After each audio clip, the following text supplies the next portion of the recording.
ปั่นสุขของเราที่เขาเขียวเนินช่างไงทรมานบันเทิงทัวร์ฮะเราจำลองดอยอินมาไว้ภาคตะวันออกแล้วนะครับไม่ต้องเดินทางไปไกลแล้วนะคนรักเขาต้องมาหาเขาว่าไว้อย่างนั้นนะครับลุย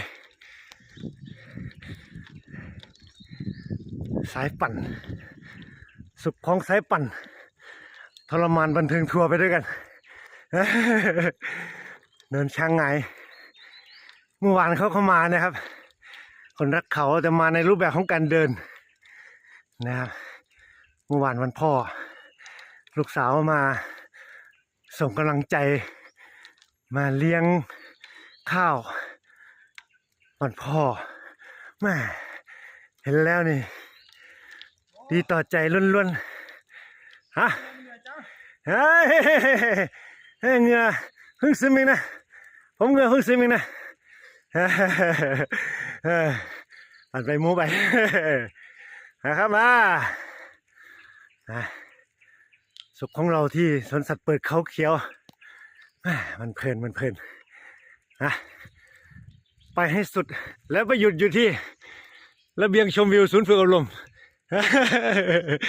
กินกาแฟที่นั่นชมวิวที่นั่นสุขของเราสุขเขาเขียววันเสาร์ไม่เหงาเลยนะมีเพื่อนนะวันเสาร์ไม่เหงาเลยมีเพื่อนคนรักเขานะครับมาเรื่อยๆครับเรื่อยๆโอ้โห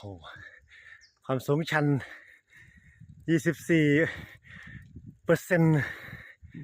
อินคลาย24%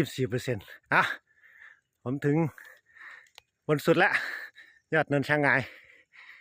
ยอดเยี่ยมเลยพี่เผือกเก่งมากๆครับโอ้ผมต้องเปลี่ยนเรียกแล้วลูกสาวสวยขนาดนี้ต้องเรียกพ่อแล้วไปครับไปครับพ่อครับ